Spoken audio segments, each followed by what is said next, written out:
pido, Señor, tomes la palabra, que tú seas, Señor, el que nos hable, que tú utilices, Señor, la fuerza de tu argumento, Señor, que sea solamente tu voz la que sea escuchada, Señor, y que no haya ningún impedimento. Utiliza, Señor, solamente el vehículo de mi voz, porque no soy digno de estar delante de ti, Señor, pero hablamos, Señor, porque es una responsabilidad que tenemos de hacerlo. En el nombre de Cristo Jesús te doy gracias y te pido, Señor, por todo esto. Amén y amén.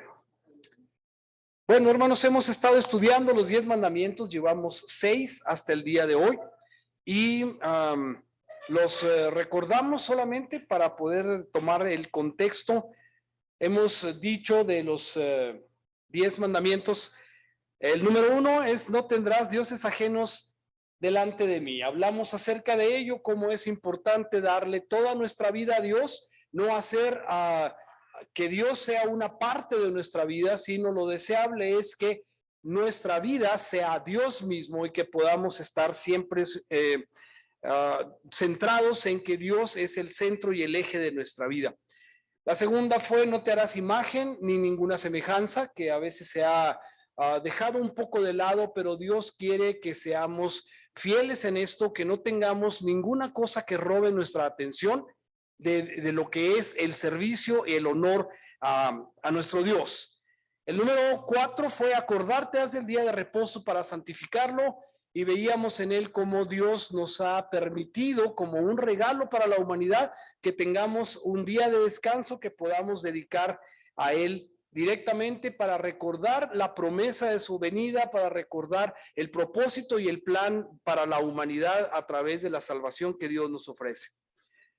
También vimos honra a tu padre y a tu madre, y vimos que es uno de los primeros mandamientos con promesa. Honra a tu padre y a tu madre porque tus días se alarguen en la tierra que Jehová tu Dios te da. Y veíamos cómo es importante representar el papel que nos toca como hijos o como padres, y que demos honra a Dios a través de guardar este mandamiento.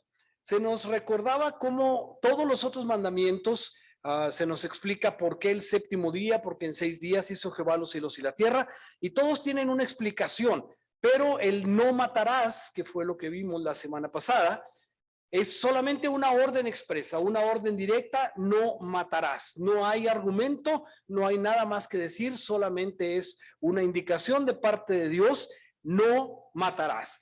Y el día de hoy, el último, es decir, el séptimo mandamiento, es igual de parco, igual de específico, y dice solamente: no cometerás adulterio. La semana pasada, entonces, se nos recordó también, hermanos, cómo Jesús fue interrogado por aquella persona de los fariseos y le dijo: ¿cuál es el más grande mandamiento de la ley? Y entonces Jesús respondió, hermanos, con esa facilidad, con esa precisión que sabía responder, y resume estos 10 mandamientos en 2 perfectos mandamientos que vamos a recordar. Jesús le dijo: amarás al Señor tu Dios con todo tu corazón y con toda tu alma y con toda tu mente. Ese es el primer y grande mandamiento. Así que de los 10, hermanos, resumimos en 2. Amarás al Señor tu Dios con todo tu corazón y con toda tu alma y con toda tu mente. Y el segundo, dice Jesús, este es el primero y grande mandamiento, pero el segundo es semejante, porque amarás a tu prójimo como a ti mismo, ¿sí? De estos mandamientos, dice, depende toda la ley y los profetas. Así que, hermanos, Jesús parece haber simplificado la ley en 2. La pregunta sería: ¿ya cumplimos estos 2 mandamientos?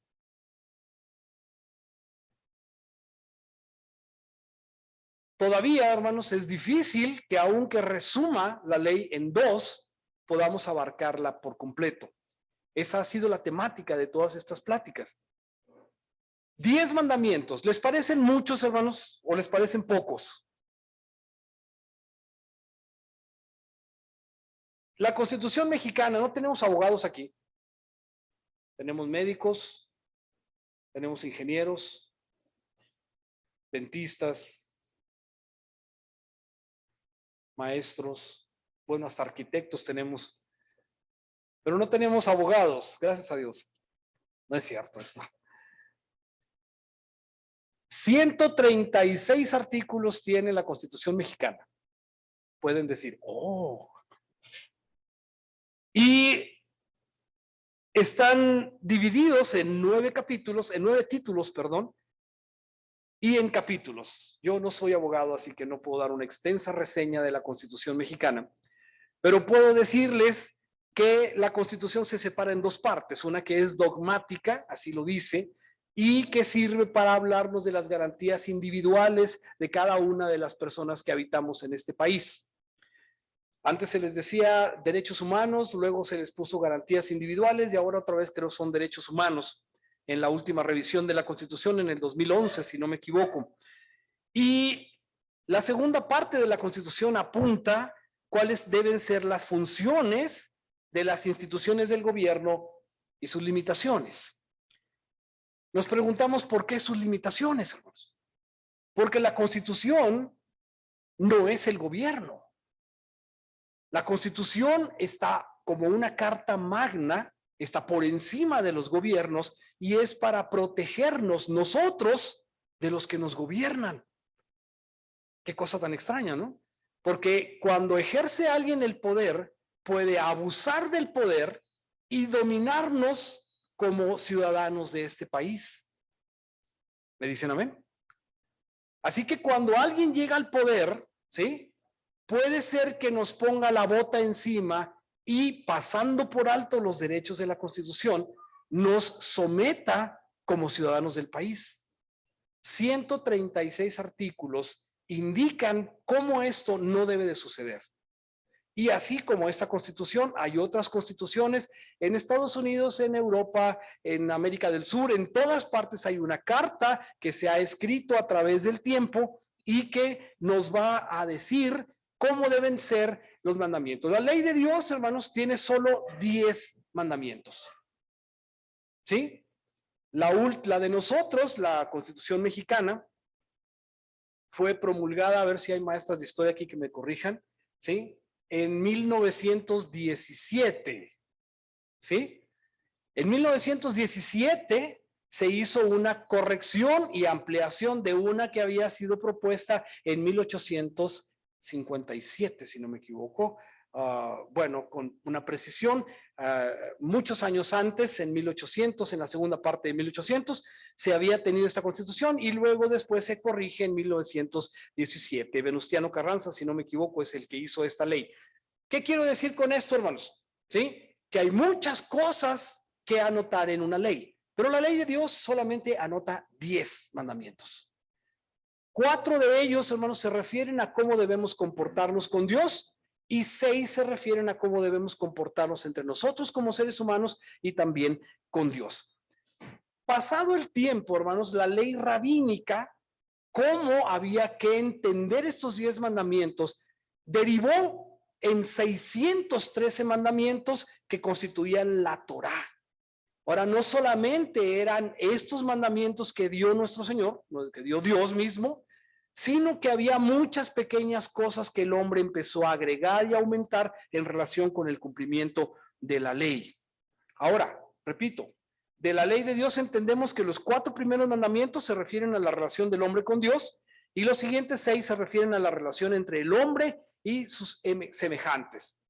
Digo que la de México, la última revisión fue en 1917, si no me equivoco, y esta ley, hermanos, ha recibido 700 modificaciones de esa fecha tan reciente hasta nosotros.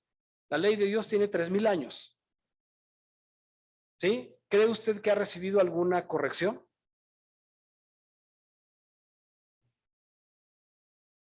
No ha tenido una corrección, hermanos.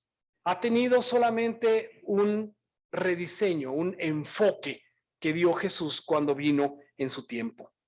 Jesús, hermanos, le dio a esta ley un significado más amplio, una dimensión mayor al inicio de su ministerio.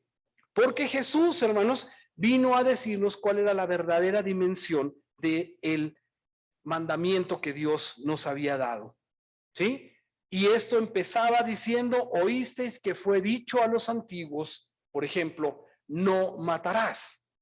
Pero cualquiera que se enoja locamente con su hermano es como si lo hubiera matado. Así que ustedes tienen que saber que no solamente es no matarlo, sino no desear el mal o la muerte para esa persona. Y en el mandamiento que nos ocupa hoy, no cometerás adulterio, dice la misma: oísteis que fue dicho en lo antiguo, pero yo les digo que cualquiera que mira a una mujer para codiciarla ya adulteró con ella en su corazón. Así que no es todavía solamente no hacerlo, sino no desearlo. Que no esté ese deseo en el corazón es lo que Dios pretende que ocurra con nosotros. La dimensión entonces que Jesús agrega a la ley, hermanos, ¿sí?, es que debemos cumplir en el corazón. Quiero decir, hermanos, que Jesús les dijo a los discípulos que querían ser el mejor en el reino, porque a ellos les parecía que aquel que mejor cumpliera la ley era merecedor del título. ¿De qué estoy hablando? Los discípulos no una ni dos veces, sino más veces en el Evangelio, en los 4 evangelios, se dice que venían platicando, hermanos, acerca de quién debería ser el mayor en el reino de los cielos. Perdónenme, un momento, por favor, estoy ocupado. Y entonces, ellos discutían quién debería ser el mayor en el reino de los cielos. Probablemente ellos tenían, como judíos que eran, la idea de que aquel que cumpliera mejor la ley de Dios debería de ser merecedor de este título, ¿sí? Y Jesús, hermanos, aprovecha para decirles: si tu ojo te fuere ocasión de caer, quita tu ojo, ¿sí?, y deséchalo, porque es mejor que entres sin un ojo en el reino de los cielos, a que tengas los 2 ojos y seas desechado del reino. Poner atención. Si tu mano izquierda te es ocasión de caer, decía Jesús, y yo creo que hay cierta sarcasmo en esto. ¿Tú crees que puedes cumplir la ley? Muy bien, pero si tienes intención de hacer con tu mano izquierda algún pecado, quítatela. Y entonces puedes entrar al reino de Dios. ¿Sí? También si tu pie te es ocasión de caer, pues quítalo y entonces vas a entrar al reino de Dios. Hermanos, Jesús está haciendo una hipérbole, se llama una exageración, y está diciéndole a las personas que no se trata de mutilarnos, sino de que nuestro deseo no sea hacer o cometer el pecado, ¿sí? Cuando tenemos algo de esta idea, hermanos, podemos saber que Jesús no estaba hablando literalmente de quitarnos parte de nuestro cuerpo, sino de ninguna manera hacernos daño físico, sino solamente, hermanos, de decirnos qué tan difícil sería para nosotros intentar cumplir la ley a pesar de este daño, que necesitamos tener una transformación mucho más radical, no solamente dejar de hacerlo porque es un mandamiento, sino tener una convicción en el corazón de que no necesitamos hacer eso. Tal vez pueda ejemplificarlo con esto, hermanos. Hay una película que no recomiendo, por cierto, del nuevo cine de Hollywood. Ni el nombre les voy a decir, solamente les voy a decir que existe esta película. Y trata, hermanos, en un futuro en Estados Unidos, que el gobierno ha permitido que durante una noche del año las personas puedan hacer lo que quieran, sin que haya un castigo para esas personas. ¿Alguien ha visto esta película? ¿Sí? Tímidamente levantan la mano. Hermanos, es una película, no sé bien el nombre, pero me tocó verla también. Y es una película que trata de entretener, pero me llama la atención que como no hay ley, hermanos, la gente saca lo peor de sí misma, ¿sí? Y entonces hacen cosas horrorosas porque no hay ley. Nadie les va a castigar y se entiende a través de la película y las actuaciones muy malas, por cierto, que hay personas planeando todo el año lo que van a hacer en esa noche. Quiero decir a favor que no toda la gente sale a este desorden desbocado, a esta locura, sino hay personas que se atrincheran en su casa. Pero hermanos, pregunté, me parece que fue Dante Gebel quien dijo alguna ocasión, si la ley de Dios se suspendiera alguna vez, hermano, piense, si se nos dijera, a ver, cristianos, el próximo sábado 28 no va a estar vigente y operativa la ley de Dios. ¿Qué pecado le gustaría cometer?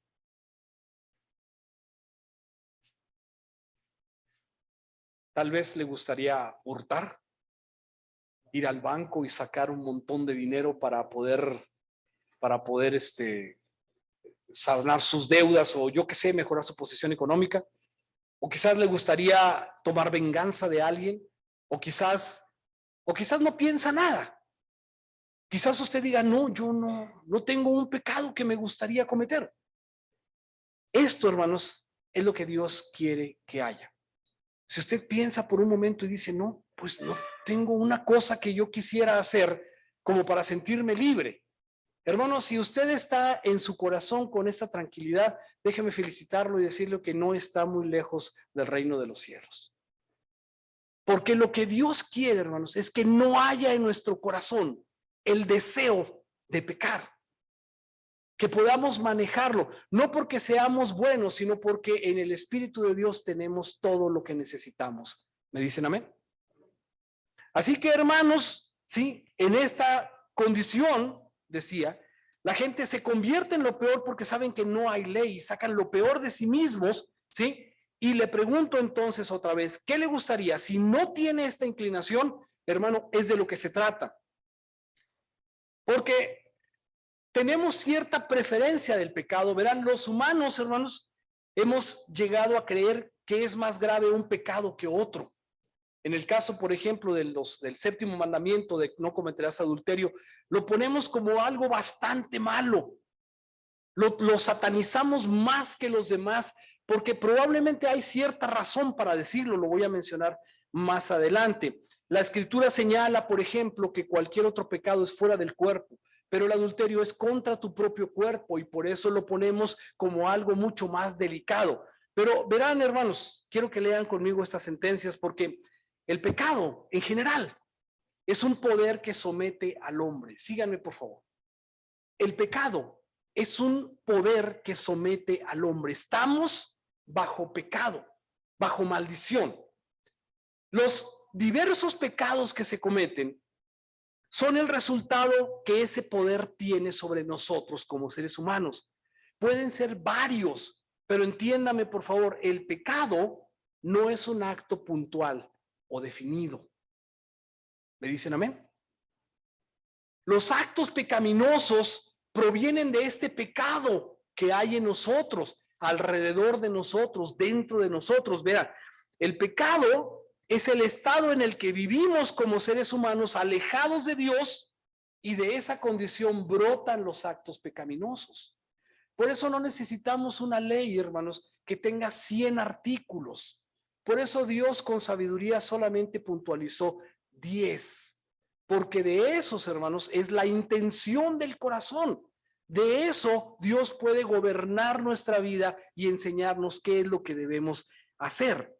Por ejemplo, hermanos, los pecados que cometemos son como el fruto de esa condición de alejamiento de Dios o de enfriar nuestra relación con Dios y tienen raíz en nuestro interior. ¿Recuerdan la cita que dice que la inclinación del hombre es de continuo hacer el mal?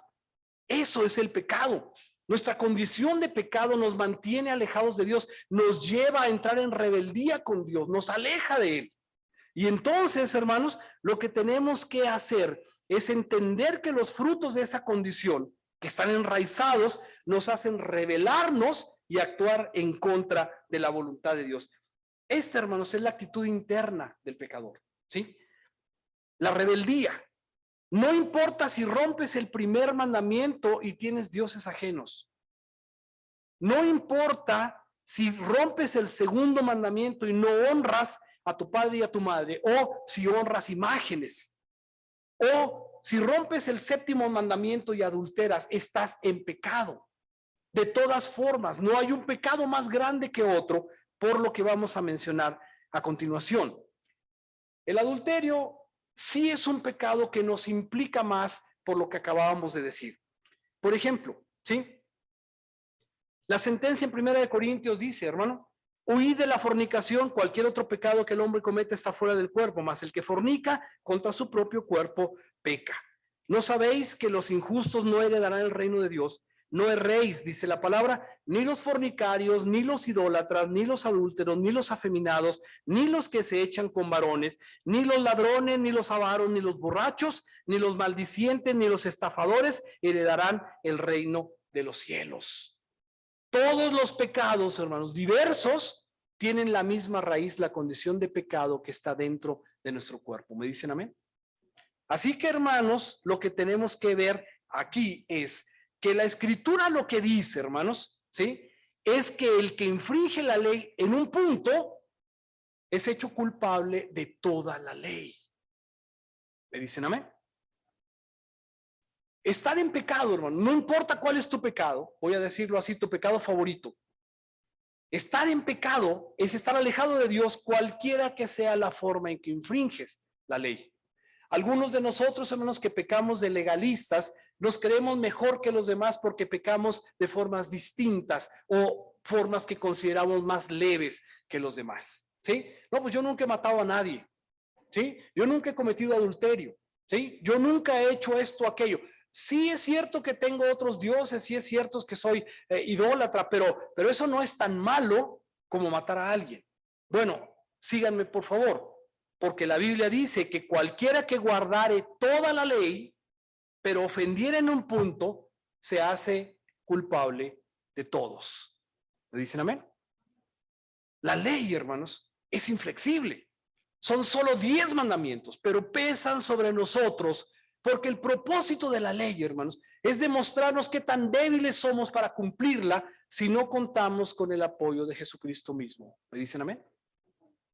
Así que entonces la Biblia dice, aquí en Santiago, ¿sí? Que cualquiera que cumple toda la ley, usted puede cumplir 9 mandamientos muy bien, ¿sí? Pero si no guarda el sábado, es hecho culpable de todos. Usted puede decir, yo nunca he volteado a mirar a una persona, ¿sí? Ni una mujer, ni un hombre, para adulterar con ella en mi corazón. Excelente, ¿sí? Pero si usted no honra a su padre y a su madre, es hecho culpable de infringir la ley de Dios. Así que no podemos separar por cada uno los mandamientos, pero sí podemos ver que la ley nos demuestra cuán lejos estamos de agradar a Dios con nuestras obras. Porque dice, el que dijo no cometerás adulterio, también ha dicho no matarás. Ahora bien, si no cometes adulterio, pero matas, ya te has hecho transgresor de la ley. Si lo decimos al revés también. Si no matas, pero cometes adulterio, te has hecho transgresor de la ley según lo que apunta Santiago. ¿Sí? No podemos culpar, hermanos, o juzgar a los demás porque cometen pecados diferentes a los nuestros. Son cosas diferentes, pero pecadores al fin. Ofendemos a Dios con lo que hacemos e infringimos la ley de Dios. Nos obliga, hermanos, cuando vemos la ley de Dios, a reflexionar cuánto necesitamos a Jesucristo, nuestro Salvador. ¿Me dicen amén? Un ejemplo más, hermanos, 2 hombres subieron al templo a orar. Uno era fariseo y el otro publicano. ¿Sí podemos saber la diferencia? El fariseo es aquel que creía ser un hombre justo, un hombre correcto que cumplía la ley y se creía y pregonaba adelante, hacía que sus sirvientes tocaran una trompeta y luego dejaba caer monedas desde arriba para que la gente viera y se impresionara qué tan generoso era. Y esta actitud, hermanos, por supuesto que irritaba a los demás y era ofensiva contra Dios. Pero no solamente eso, sino que él realmente creía lo que dice a continuación. El fariseo puesto en pie oraba consigo mismo de esta manera, en voz alta para que la gente lo escuchara y decía, Dios, te doy gracias porque no soy como los otros hombres. Pongan atención. Ladrones, injustos, adúlteros, bueno, ni siquiera como este publicano que está aquí. El publicano, hermanos, era aquel que recaudaba impuestos para beneficio de Roma, pero siendo judío. Los judíos le caía bastante mal, era un recaudador de impuestos. Y todavía agrega, no soy como este publicano porque yo ayuno 2 veces a la semana. Supongo que inflaba el pecho cuando decía eso, ¿no? Ayuno 2 veces a la semana, doy diezmos de todo lo que gano. Ese, hermanos, es el concepto equivocado que tenemos muchos cristianos. Piense usted en un cristiano y señale, ¿quién para usted es un gran cristiano? Ahora piense, ¿por qué cree usted que es un gran cristiano?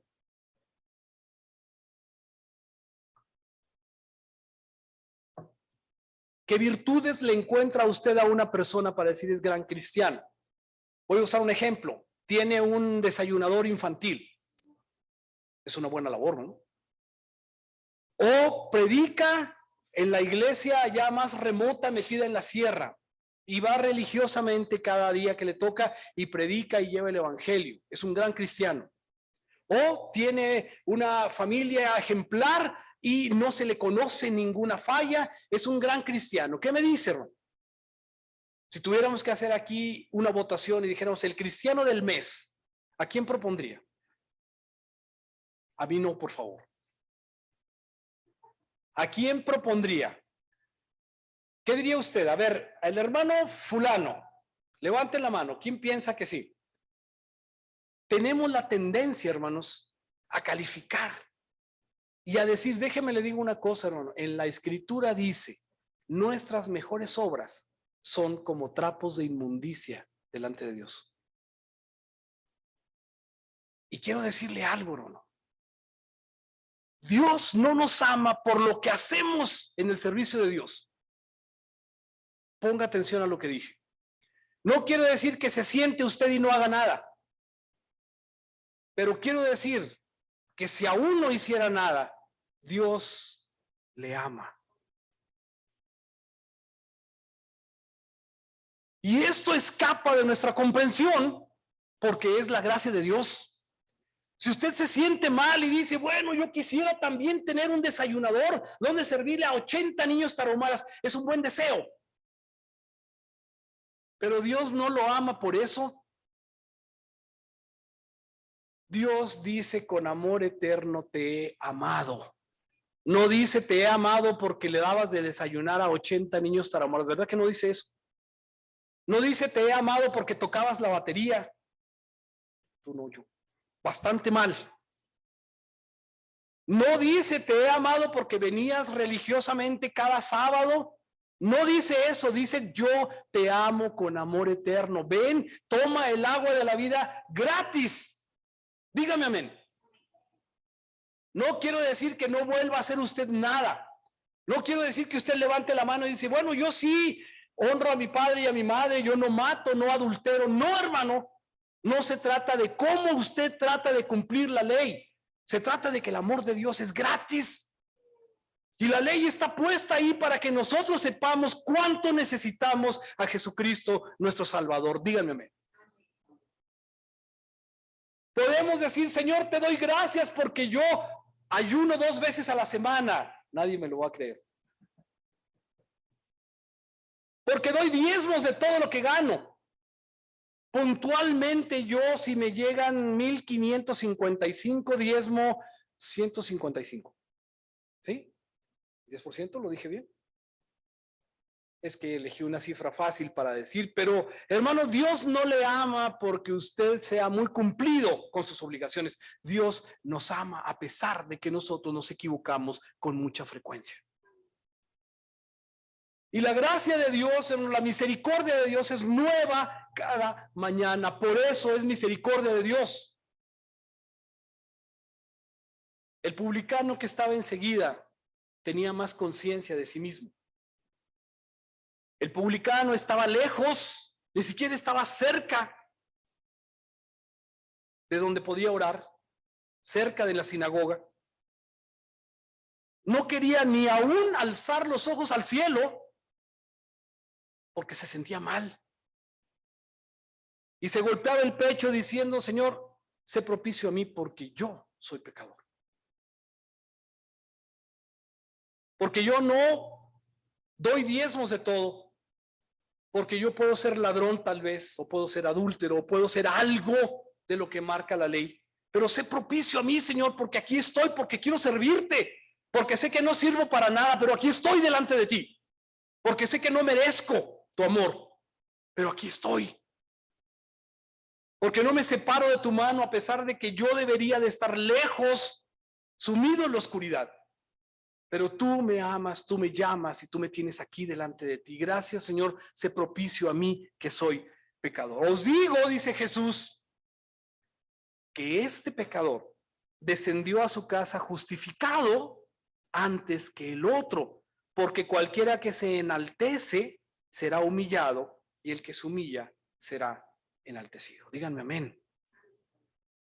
Así que si usted siente que no ha hecho nada en el nombre del Señor, pues póngase a hacer algo. Pero no crea que Dios lo va a amar por lo que usted pueda hacer. Dios nos puede usar para hacerle el bien a las personas. Que seamos instrumentos, que seamos quien lleva la ayuda, que seamos quien lleva consuelo, que seamos embajadores de... Sí, pero nunca piense usted, ¿sí?, que debe de hacer algo enorme para que Dios lo pueda amar. Hay gente que dice, tengo un sueño que Dios me dio, y es posible que sí sea. Quiero hacer una escuela donde haya muchos niños que yo pueda educar con una matiz religioso, y se enamoran más del sueño que del que da el sueño, que es Dios. Y la gente se vuelca, a veces se tira de cabeza para conseguir ese sueño. Pero hermano, quiero decirle que Dios no nos ama más por nuestros intentos de agradarle. Dios simplemente nos ama. Y lo que Él quiere es que no seamos rebeldes, sino obedientes. Y entonces, déjeme continuar con esto, porque en ninguna parte se justifica el pecado. La ley de Dios está ahí para decirnos lo que es pecado. Y Dios es un Dios justo y señala en Romanos, si no me equivoco, el alma que pecare, compléteme, el alma que pecare, esa morirá. Pablo nos recuerda en Romanos, hermanos, que todos pecamos y estamos destituidos de la gloria de Dios. Romanos 3:23.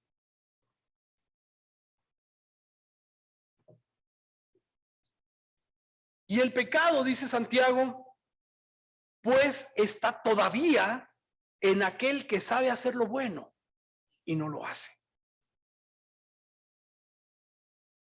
Piense por un momento, ¿el pecado está todavía en usted? ¿Cuál sería el pecado, hermanos? Quizás seamos arrogantes, quizás no estemos al 100% delante de Dios. Pero hermanos, mientras hay vida hay esperanza. Dios nos está invitando todos los días para hacer nuevas personas y nueva relación delante de Él. Dios está siempre delante de nosotros. Lea esto conmigo. Ya que por las obras de la ley ningún ser humano será justificado delante de Él, porque por medio de la ley es el conocimiento del pecado. Para eso nos sirve la ley. Enumere los 10, sépaselos de memoria y sepa que si infringe uno de ellos es hecho culpable de todos. Dígame, hermano, ¿es una ley injusta? ¿Es una condición injusta? No, porque la ley, hermano, no está ahí para que la podamos guardar y esta nos lleve al reino de Dios. La ley está ahí para decirnos cuánto necesitamos a Cristo. Díganme amén. Pero ahora dice, aparte de la ley, se ha manifestado la justicia de Dios. ¿Cómo se llama la justicia de Dios, hermanos? Jesús. Esta fue testificada por la ley y por los profetas. La justicia de Dios por medio de la fe en Jesucristo para todos los que creen en Él, porque no hay diferencia, por cuanto todos pecaron y están destituidos de la gloria de Dios. Ahora, todos los que estamos pecando y que hemos sido destituidos de la gloria de Dios, somos justificados gratuitamente por su gracia mediante la redención que es en Cristo Jesús. Digamos amén, hermanos. Entonces, hermanos, se le tendió otra trampa a Jesús. Ponga atención. Entonces los escribas y los fariseos le trajeron una mujer sorprendida en adulterio y la pusieron en medio. Estos hombres, hermanos, estaban tendiéndole una trampa a Jesús. Ponga atención porque la historia la conocemos, pero los detalles puede ser que no. Trajeron a esta mujer, eligieron un momento público, no necesitaba ser público. Esta mujer pudo haber sido detenida por 2 o 3 testigos, pudieron haberla asegurado en su casa y luego venir a Jesús para preguntarle qué debería hacerse. Pero estos hombres tomaron a la mujer que había sido sorprendida en adulterio y la llevaron delante de Jesús, pero más que delante de Jesús, delante de todo el pueblo. ¿Cuál era, dígame usted, el propósito de hacer eso?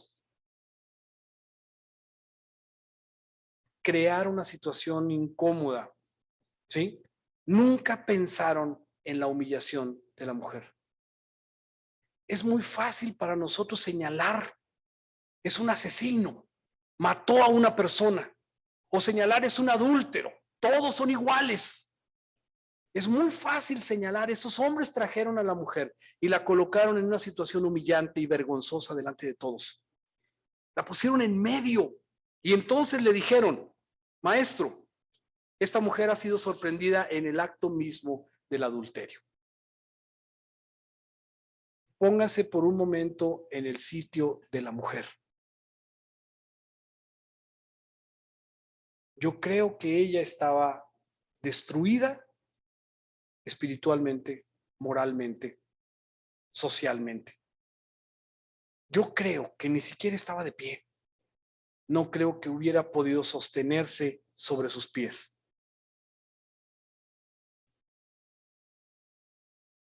Y tendiendo la trampa alrededor, dicen, en la ley Moisés nos mandó apedrear a tales mujeres. Tú pues, ¿qué dices? Aquí está la maravilla de Jesús, hermanos. Porque él no desafió con su mirada, ni humilló a la mujer. ¿Qué hizo Jesús, hermanos? Jesús se inclinó a tierra. Se puso a la altura de la mujer para no humillarla más de lo que ya estaba siendo humillada.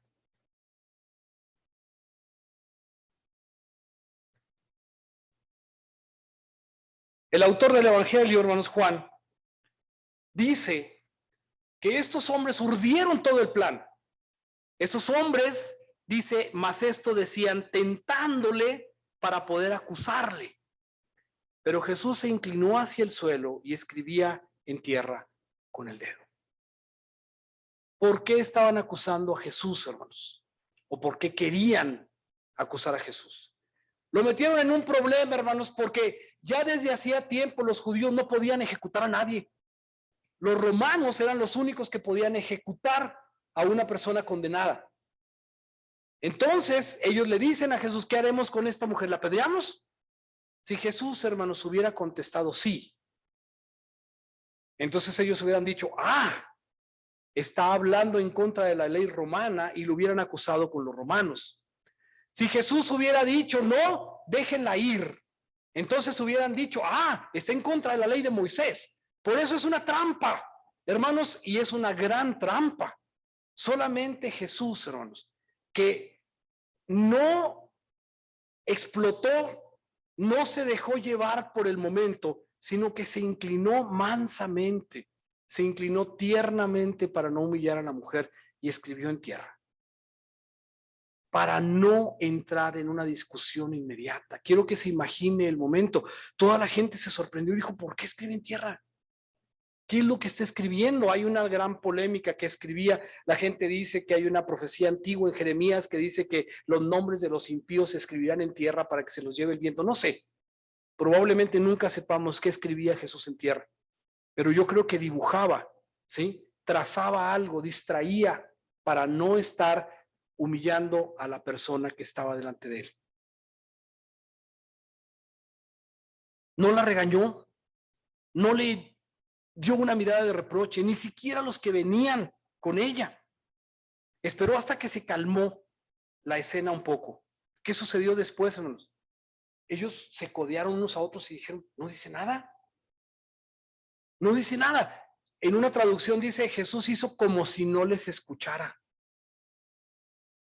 Entonces se codearon todos y dijeron, oye, no está funcionando, dile. Y entonces dice, y como insistieron en preguntarle, Jesús se enderezó para ponerse ahora a nivel de los que estaban acusando. Y les dijo esa sentencia, hermanos: el que de vosotros esté sin pecado, sea el primero en arrojar la piedra contra ella. Ya lo hemos escuchado. ¿Usted qué piensa? ¿Por qué Jesús dijo eso, hermanos? La mayoría de las personas dice, porque bueno, todos hemos cometido algún pecado alguna vez y no tenemos derecho de juzgar. No, hermano. Lo que está pasando aquí es que es un plan y Jesús sabe que es un plan y voltea y los ve ahora sí directamente y le dice, a ver, los que no estén involucrados en esto, arrojen la primera piedra. De acuerdo a la ley de la Torá, hermanos, en el Deuteronomio, dice que los que están acusando a esta persona, los dos testigos principales, son los que primero deben dejar caer la mano del castigo sobre la persona. Y los demás que juntan piedras ahí tendrían que continuar lapidándola. No me puedo imaginar la clase de muerte que es eso. Pero ¿quién iniciaba la ejecución? ¿Quién lanzaba la primera piedra? Eran los dos testigos principales. Jesús los encara y les dice, de ustedes, el que no esté involucrado en esto, el que esté libre de pecado, lance la primera piedra. ¿Qué pasó enseguida, hermanos? Jesús se inclinó de nuevo hacia tierra y siguió dibujando. Usted sabe el resto. Al oír esto, dice la Biblia, acusados por su conciencia, salían uno a uno, comenzando desde los más viejos hasta los postreros, y quedó solo Jesús y la mujer que estaba en medio. Un desfile, hermanos, de gente que sabía que habían hecho eso solamente para tratar de sorprender a Jesús. La mujer nunca les importó. Pregunto, hermanos, la sorprendieron en adulterio. ¿Y el hombre?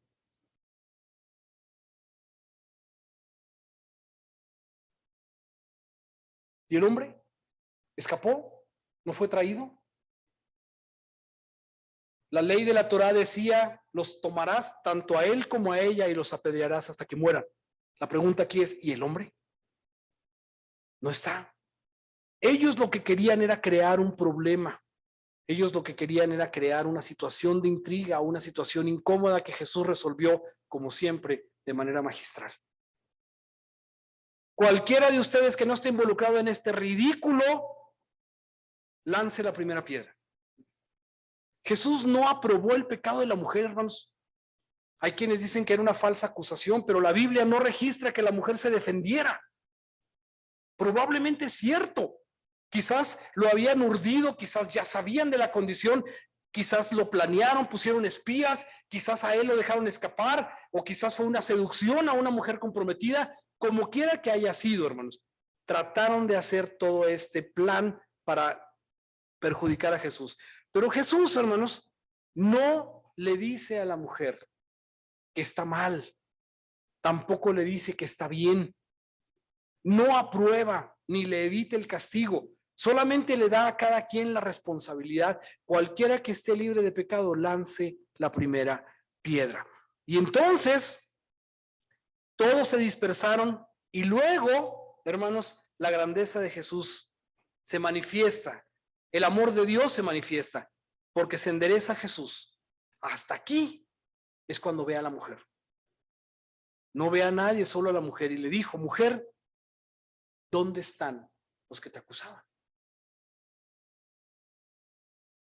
¿Ninguno te condenó?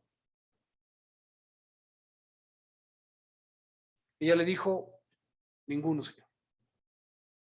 Póngase un momento en el lugar de la mujer. Ella sabía lo que había pasado. Ella sentía en el pesar de su corazón que había estado lejos de Dios, que había infringido la ley, que había ofendido a Dios. Y además de eso tenía una gran vergüenza pública porque había sido sorprendida. Quizás fue una trampa, pero sea como sea, ella fue llevada delante de Jesús y estoy seguro que ella consideraba que era el último día de su vida. ¿Me dicen amén? Cuando Jesús se levanta, ella todavía pensaba que Jesús la podía condenar. Jesús le dice, ¿ninguno te condenó? Ella le dijo, ninguno, Señor. Siéntalo, entiéndalo. Jesús le dijo, ¿nadie? Él le dijo, no, Señor, nadie. Entonces Jesús le dijo, hermanos, yo tampoco te condeno. Ni yo te condeno. Vete y no peques más. No le dijo, está muy bien, la ley se puede doblar. No, en esta vez no, es que me caíste bien, ¿sí? Es que tú eres así. No, hermanos. No le dijo que hubiera hecho una gracia, pero él vio su condición desde el principio. Y le dijo, vete y no peques más. Esa es la grandeza de Dios, hermanos. La ley ahí está, la ley no sufrió como ley, pero Jesús aplicó de manera magistral, divina, una solución que solamente él podía haber hecho. Jesús, hermanos, le da a esta mujer la oportunidad de rectificar su vida. Ella vio la cercanía de la muerte, ella vio lo mal que estaba haciendo. Estoy seguro, hermanos, a menos de que usted diga lo contrario, que esta mujer enmendó su camino. Dígame amén.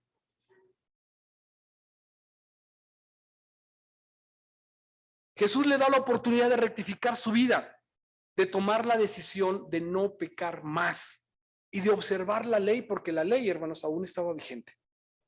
Jesús no la quitó y dijo, no, mira la gracia que yo voy a dar, ya eso de la ley no sirve para nada. No, Jesús le dijo, ve, observa la ley, observa lo que no debes hacer y no peques más. Cuando queremos como humanos, hermanos, juzgar los pecados de los demás, tendemos a ignorar nuestros propios pecados. Somos muy fáciles, muy rápidos para señalar y decir, no, pues sí, ya se veía venir, ya se lo andaba buscando, ya esto, ya, y señalamos los pecados de los demás con tanta facilidad como si no tuviéramos pecados propios. Juzgamos a los asesinos iguales, a los adúlteros iguales, y no tenemos misericordia como de esta mujer. Jesús no la acusó, Jesús no la vio mal, Jesús no la regañó. Jesús la vio hasta el último, se inclinó en tierra humildemente, con ternura, y le dijo, yo tampoco te condeno. ¿Por qué, hermanos? Porque Juan 3:17 dice que Jesús no vino al mundo para condenar al mundo, sino para que el mundo sea salvo por él.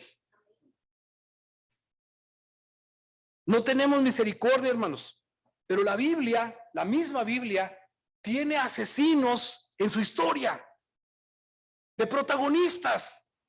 ¿A quién recuerdan? A Moisés, por ejemplo. Todo el mundo habla de Moisés, ¿sí? Era un asesino, mató a un egipcio y salió huyendo de la ley. ¿Y qué hizo Jesús? ¿Qué hizo Dios con él, hermano? ¿Lo usó? ¿Sí o no? ¿A quién más recuerdan? David. David, hermanos, era un hombre de guerra. Había matado tanta gente que cuando dijo voy a construirle un templo a Dios, Dios dijo no, tú no, porque tus manos están llenas de sangre. Era un asesino, pero no un asesino militar solamente, hermanos. Usted recuerda que cuando estaba en su palacio vio para abajo y vio una mujer y le gustó la mujer y mandó traerla. ¿Era un adúltero? ¿Y qué hizo Dios con él, hermano? ¿No le quitó su responsabilidad? ¿Sí? Pero luego lo hizo el padre de Salomón. Así que Dios, hermanos, nos ve cómo caemos, pero nos puede restaurar. Díganme amén.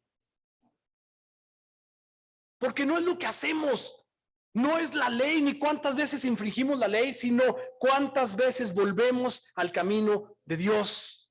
Díganme amén.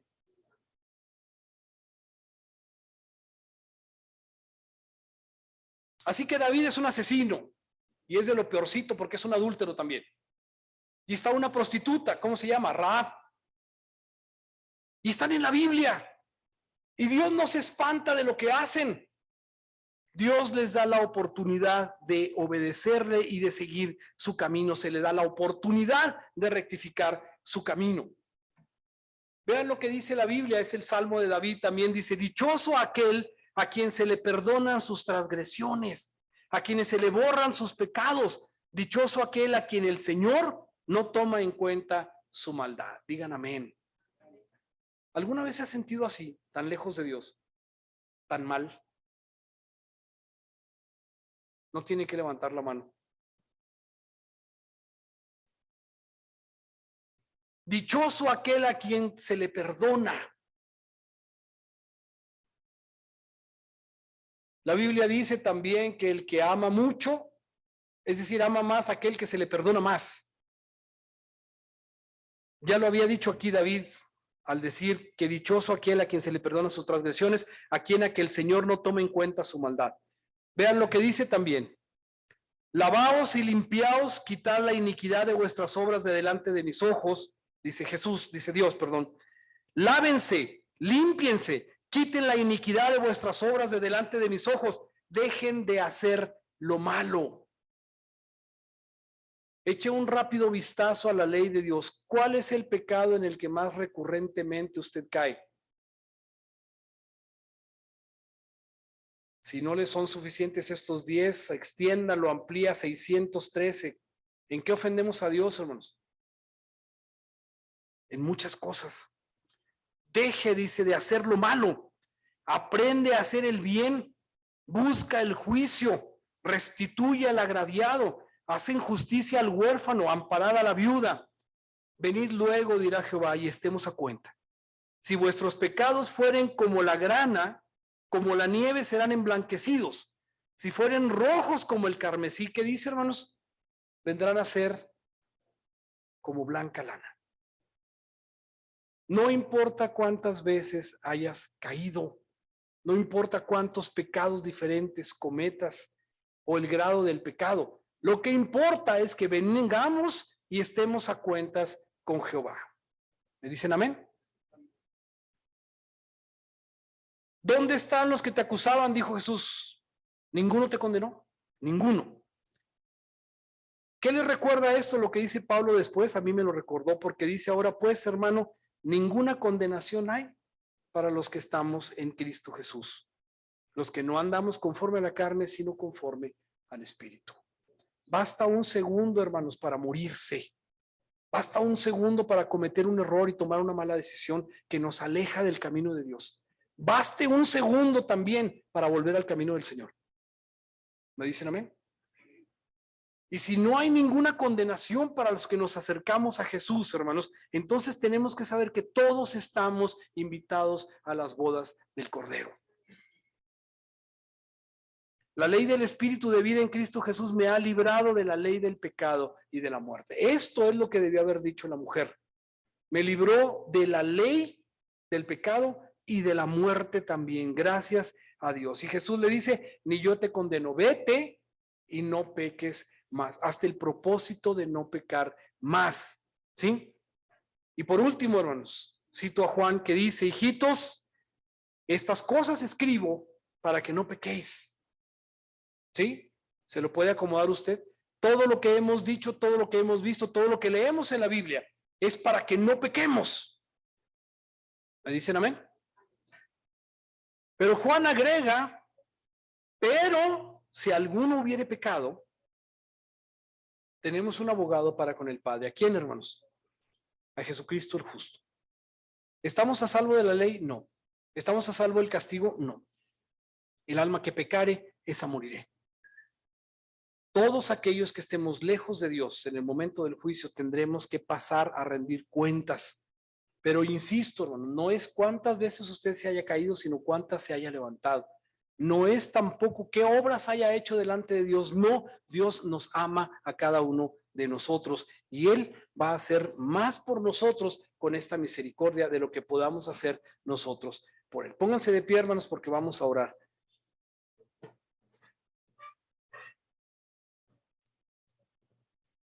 Quiero que reflexione un momento, quiero que incline su cabeza y cierre sus ojos.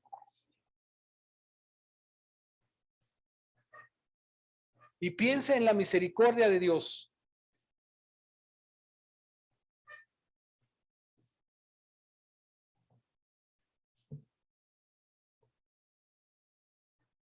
Y oremos con humildad al Creador. Padre nuestro que estás en los cielos. Esta tarde, Señor, te doy gracias porque estamos aquí reunidos este número de hijos tuyos. Porque estamos escuchando a través de tu palabra, Señor, estamos escuchando cómo el juicio de Jesús no es para condenar, sino para salvar lo que se había perdido. Cómo tú eres un Dios de segundas oportunidades. Cómo tú, Señor, puedes, sin infringir la ley, sin torcer la ley, todavía darle cumplimiento, Señor. Gracias por ello. Gracias porque encuentras la manera de que nosotros podamos estar delante de ti. Gracias por el sacrificio de Jesús, por lavarnos en su sangre y por tener esta misericordia nueva cada mañana, Señor. Porque entiendo, Señor, que Jesús murió y lavó nuestros pecados pasados, presentes y futuros. Permite que esta idea no nos haga creídos, no nos haga poco activos en la palabra, que no nos haga cristianos holgazanes, sino al contrario, nos convierta en cristianos deseosos de agradarte, Señor, deseosos de reconocer quién eres tú en nuestra vida y cómo es tu amor de grande por nosotros, que así sea también nuestro amor por ti. Gracias por las oportunidades, Señor, gracias porque tú, Señor, en medio de tu justicia todavía abres la puerta para cada uno de nosotros. Bendito sea, Señor, hoy y siempre.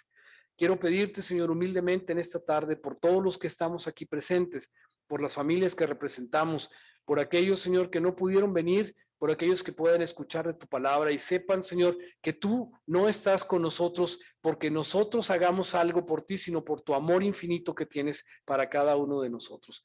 Bendícenos, Señor. Te lo pido humildemente, bendícenos en esta semana que inicia, bendícenos en nuestras actividades, Señor, porque todos estamos delante de ti, Señor, tratando, Señor, de recibir de tu bendición y de acogernos, Señor, a tu beneficio, que es la salvación a través de la sangre de Cristo. Bendícenos pues, Señor, ahora y siempre, porque te lo pedimos en el nombre de Jesús, nuestro Salvador. Amén y amén.